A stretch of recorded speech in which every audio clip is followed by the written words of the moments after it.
Welcome to the Dhruva classes. The Dhruva classes पर आप सभी का हार्दिक स्वागत है।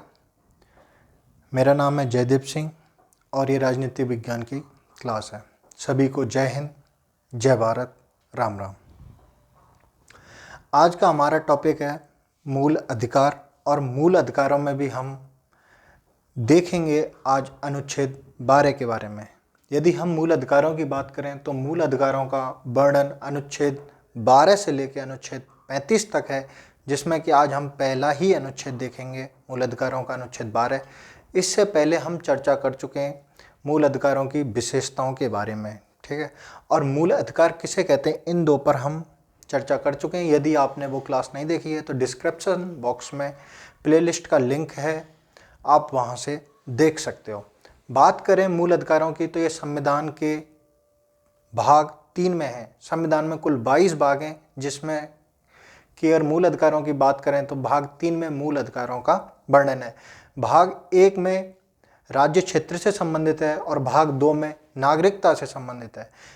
भाग 1 में बताया गया है, संविधान के भाग 1 में, कि भारत के राज्य क्षेत्र की स्थिति क्या है। दूसरे में बताया गया था, जो संविधान के भाग 2 में नागरिकों के बारे में बताया गया है कि कौन व्यक्ति भारत का नागरिक होगा।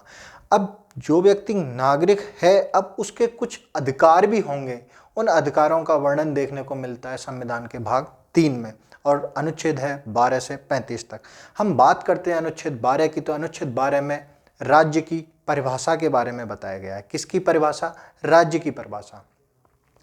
तो हम यह जानने की यह कोशिश करेंगे कि राज्य की परिभाषा क्यों बतलाई गई है संविधान में। तो इसके पीछे का लॉजिक ये है कि अनुच्छेद 32 के तहत और अनुच्छेद 226 के तहत मूल अधिकारों को गारंटी प्रदान की गई है। मूल अधिकारों को बेसिक जो गारंटी की बात की जाती है, मूल अधिकारों को गारंटी सुप्रीम कोर्ट प्रदान करता है। सुप्रीम कोर्ट द्वारा गारंटी दी गई है कि यदि किसी भी व्यक्ति के मूल अधिकारों का हनन होता है तो वो सीधे कहाँ जा सकता है? सुप्रीम कोर्ट जा सकता है। अब ये गारंटी दी गई है राज्य के खिलाफ कि किसी व्यक्ति के मूल अधिकारों का हनन कौन करेगा? राज्य करेगा। कैसे करेगा? कोई विधि बना के करेगा, या कानून बना के करेगा, लॉ बना के करेगा, या अध्यादेश से करेगा। तो इसके लिए हमें ये तो पता होना चाहिए ना कि कौन राज्य में शामिल है और कौन राज्य में शामिल नहीं। क्योंकि जो रिट दायर की जाएगी वो एक राज्य के ही खिलाफ या ऐसी संस्थाओं के खिलाफ की जाएगी जो गवर्नमेंट इंस्टीट्यूशन है, गवर्नमेंट संस्था है। तो इसलिए राज्य का पता होना बहुत जरूरी है। तो अनुच्छेद 12 में राज्य की परिभाषा के बारे में बताया गया है। तो राज्य की परिभाषा में सबसे पहले हम बात करें मूल संविधान की, तो मूल संविधान में राज्य की परिभाषा के अंतर्गत लिखा गया है कि भारत सरकार और संसद। दूसरे पॉइंट में लिखा गया है, मतलब पूरा एक ही पॉइंट है, मतलब हम इसे अपने सुविधा के अनुसार पॉइंटों में बांट रहे हैं।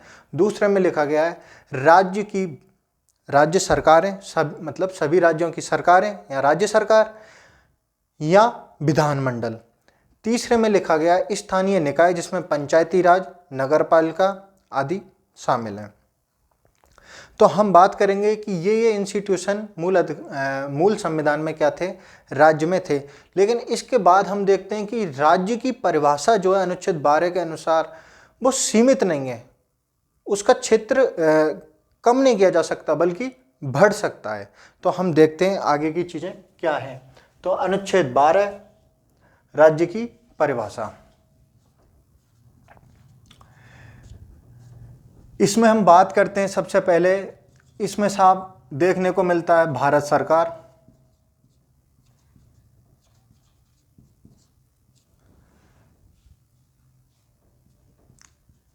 संसद। दूसरे पॉइंट में हमें देखने को मिलता है राज्य सरकार या विधानमंडल, ठीक है। तीसरे पॉइंट में हम देख सकते हैं, इसमें एक चीज है कि भारत सरकार के अधीन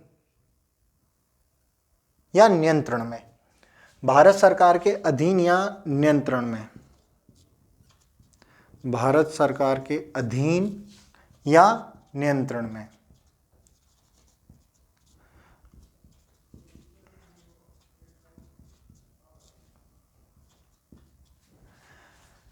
सभी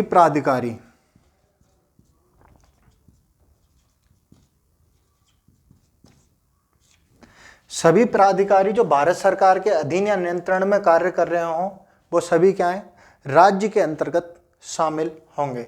इसके अलावा हमने चौथे पॉइंट में देखा स्थानीय निकाय,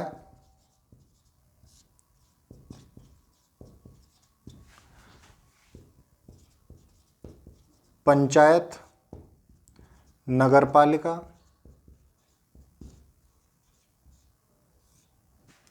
ठीक है। इसके अलावा जिला बोर्ड कह सकते हैं हम। ये सब किसके अंतर्गत आ रहे हैं, राज्य के अंतर्गत शामिल हैं। अब हम यहाँ पे एक चीज देखेंगे, एक शब्द आया है प्राधिकारी, ठीक है। इतना सब लिखा है राज्य की परिभाषा में, यहाँ हम जानेंगे प्राधिकारी का क्या मतलब है, ठीक है। तो हम देखते हैं यहाँ एक वर्ड है प्राधिकारी। प्राधिकारी का मतलब है ऐसा कोई भी व्यक्ति या संस्था जिसको विधि द्वारा क्या हो, शक्ति प्रदान हो। कोई भी व्यक्ति,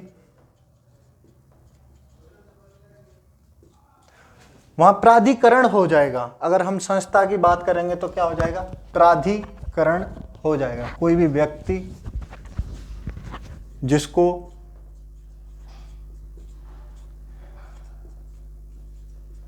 विधि द्वारा शक्ति प्रदान हो, विधि द्वारा शक्ति प्रदान हो। अब साहब हम यहाँ एग्जाम्पल के तौर पे हम देख सकते हैं कि इसमें क्या क्या शामिल है। तो हम देख सकते हैं जैसे कि राजस्थान बिजली विभाग कह सकते हैं, या राजस्थान बोर्ड कह सकते हैं, राजस्थान विद्युत बोर्ड कह सकते हैं हम, राजस्थान विद्युत बोर्ड,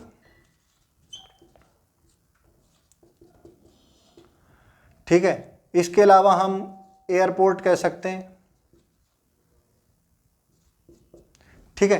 ये सब चीजें हमें इसमें देखने को मिलती हैं, क्योंकि इनके पास प्राधिकारी का मतलब होता है ऐसा कोई भी व्यक्ति जिसके पास क्या हो, नियम बनाने की शक्ति हो। अब जैसे कि राजस्थान विद्युत बोर्ड है, वो अपने राजस्थान विद्युत को लेके क्या बना सकती है, नियम बना सकती है। तो वो भी किसके सामने अंतर्गत आएगी, राज्य के अंतर्गत आएगी। इसके अलावा राज्य के अंतर्गत वो सभी संस्थाएं शामिल हैं जो राज्य के अधीन काम कर रही हैं, ठीक है, या राज्य के लिए काम कर रहे हैं, वो भी सब क्या समझी जाएंगी, राज्य समझी जाएंगी, ठीक है। राज्य के अधीन काम कर रही हों या राज्य के लिए काम कर रही हों, ठीक है। जैसे कि स्थानीय निकाय हो गए,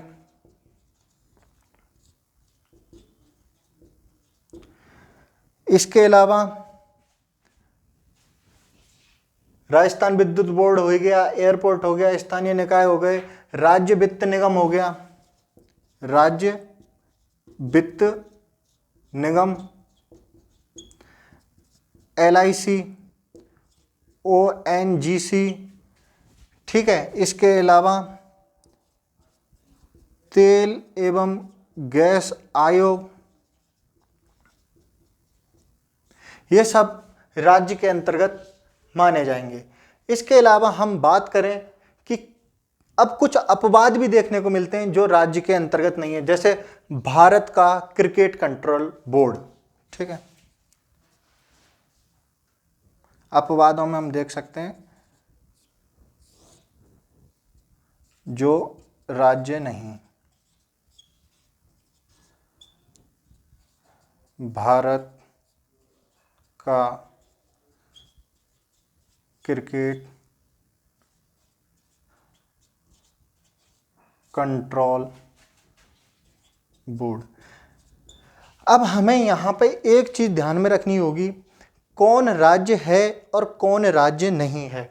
मूल संविधान की बात करें तो मूल संविधान में पहले 3 ही पॉइंट थे, भारत सरकार संसद, राज्य सरकार विधानमंडल, भारत सरकार के अधीन या नियंत्रण में सभी प्राधिकारी। बाद में ये जुड़ता है स्थानीय निकाय, पंचायत, नगरपालिका, जिला बोर्ड। उसके बाद कुछ विवाद आते हैं या कुछ वाद आते हैं जो सुप्रीम कोर्ट में जाते हैं, और सुप्रीम कोर्ट समय समय पर यह तय करता है कि कौन राज्य के अंतर्गत है या नहीं है। उसके लिए ज़्यादा डीप स्टडी हो जाएगी और लॉ स्टूडेंट के लिए वो ज़्यादा फायदेमंद है।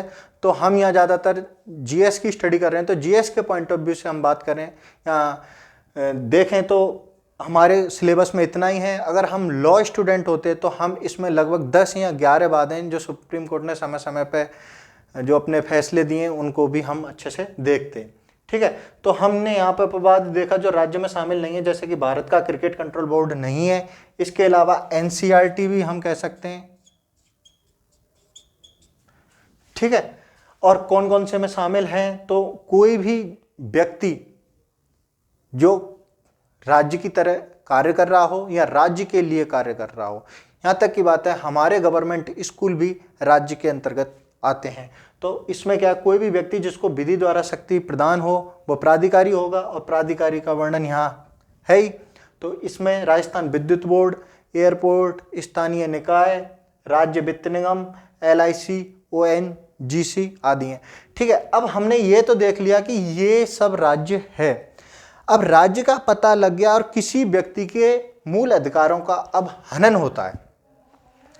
अब यदि किसी व्यक्ति के मूल अधिकारों का हनन होता है तो वो सीधे कहाँ जाएगा, सुप्रीम कोर्ट जाएगा। ठीक है साहब, आर्टिकल 32 के तहत जाएगा सुप्रीम कोर्ट। तो हम यहाँ केवल समझने के पॉइंट ऑफ व्यू से चीज़ों को बस कि अनुच्छेद 12 का यूज क्या है, तो हम इस पॉइंट ऑफ व्यू से केवल आर्टिकल 32 को यहाँ समझने की कोशिश करेंगे। बाकी का इसमें डिटेल में हम इस कंसेप्ट को अनुच्छेद जब हम 32 पढ़ेंगे तब हम देखेंगे। सुप्रीम कोर्ट 5 प्रकार की रिट जारी करता है साहब। कितने प्रकार की? 5 प्रकार की रिट जारी कर सकता है। ठीक है साहब, 5 प्रकार कौन से हैं, अब हम उन पर भी चर्चा कर लेते हैं। केवल समझने के पॉइंट ऑफ व्यू से हम यहाँ थोड़ा सा देखेंगे कि 5 रिटें वो कौन कौन सी हो सकती हैं। पहली, बंदी प्रत्यक्षीकरण।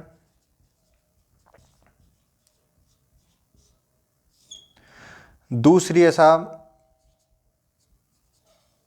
परमादेश।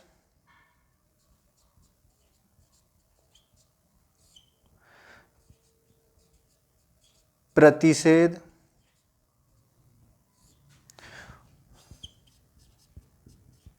उत्प्रेषण और अधिकार परीक्षा।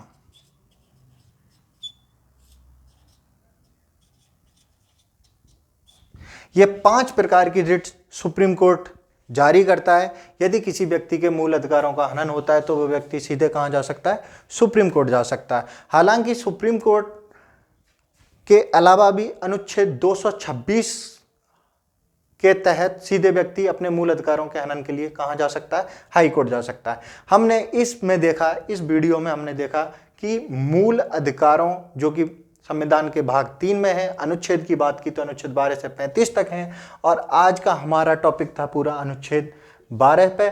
तो अनुच्छेद 12 है राज्य की परिभाषा। हमने देखा कि मूल संविधान में क्या है, भारत सरकार और संसद, राज्य सरकार और विधानमंडल, इसके अलावा भारत सरकार के अधीन या नियंत्रण में सभी प्राधिकारी, इसके अलावा स्थानीय निकाय, पंचायत, नगरपालिका, जिला बोर्ड।